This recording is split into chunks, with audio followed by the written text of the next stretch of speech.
Thank you, Mr. Speaker. And again, thank you to my colleagues, Mr. Brady and Mr. Doyle, for the opportunity to come here today on this floor, show America the bipartisanship that we see and we witness on this floor every single day, not just because of a baseball game, to do what is right. Thank you to both of you, and I want to again say thank you to my colleague, Joe Barton, for leading this effort.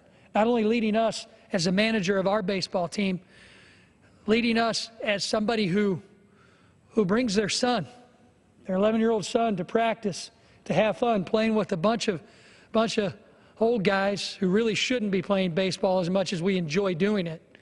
But to be able to do it, to raise money for local D.C. charities, Joe, Jack, Barry, me, and the rest of us that were there that morning, none of us ever thought that at 7:09 or approximately there, before or after, that we'd hear the words, "Run, he's got a gun." And it was mentioned by Mr. Doyle about those of us who dove in that dugout. Let me tell you something, Mr. Speaker. I think I could have beaten Usain Bolt from home plate where I was standing to that dugout that day. And dove in that dugout, not knowing where the shooter was, what the shooter's motives were, and what was next. And as I was working my way outside of that dugout, I saw Agent Bailey come onto that field in the line of fire to protect every single one of us that were there that day. And it wasn't just members of Congress. It wasn't just people that this shooter may have politically disagreed with that morning that were there that day. It was an 11-year-old boy like Jack Barton. There were innocent people walking in that park, walking their dogs in the line of fire that morning because this person may have disagreed with what we do on this floor. Well, ladies and gentlemen, if you're watching today, understand, again, what we're doing here, which is what is right to help those heroes, Agent Bailey and Agent Griner, get access to the funds that all of America put forth on their behalf in less than 24 hours after that tragic shooting. Let us all remind them that we do get along. We do work together. It's not just when tragic moments like this happen. It's a lot more often than what you see. 24 hours after that shooting, the American people stepped up and they did what Americans do in the wake of tragedies every single time we witness them. We had already raised a record amount of money for local D.C. charities with this year's game. $600,000, $100,000 more than what was normal. And they sold again 10,000 seats.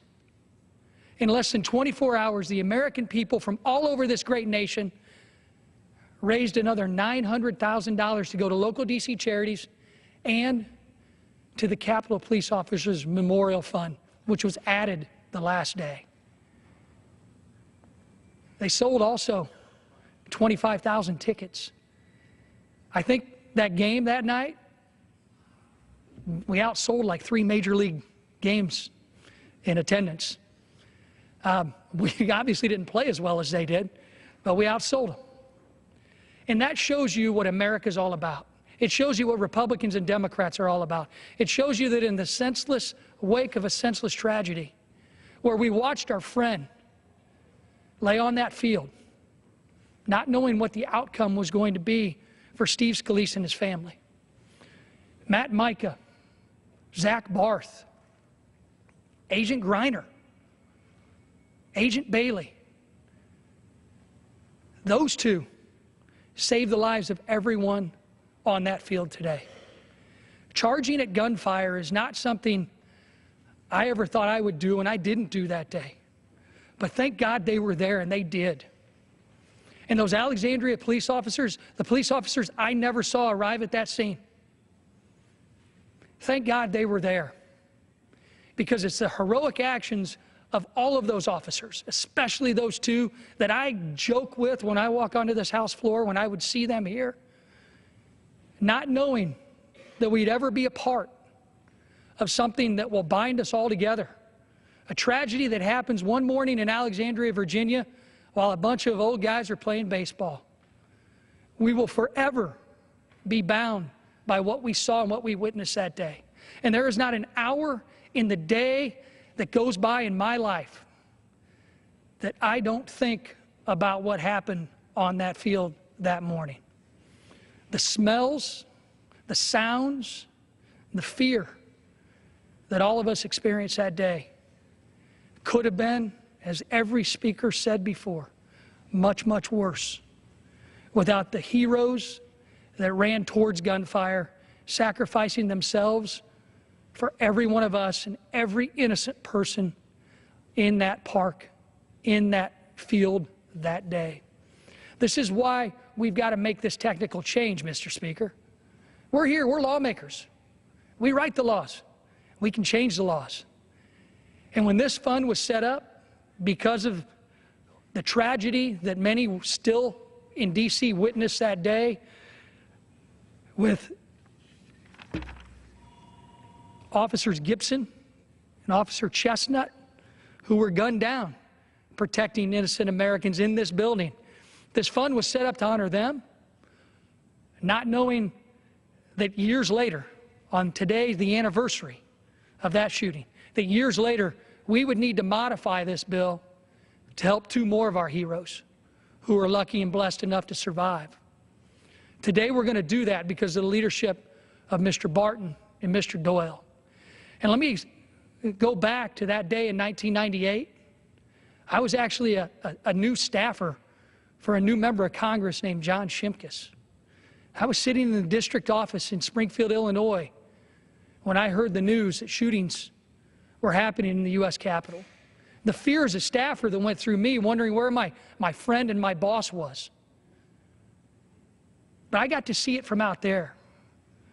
I never thought, years later, I would get to witness it as a member of Congress.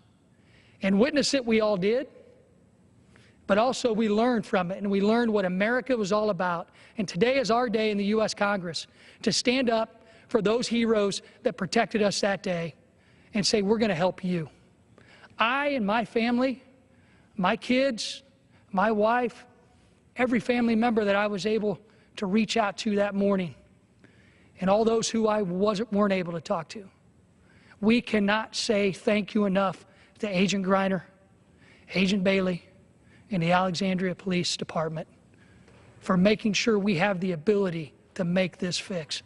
I urge every one of my colleagues to vote yes on this bill. Let's send a message back to America that we thank them for what they did for our officers, and we thank them for allowing all of us the privilege to serve in this great institution. And Mr. Speaker, with that, I yield back.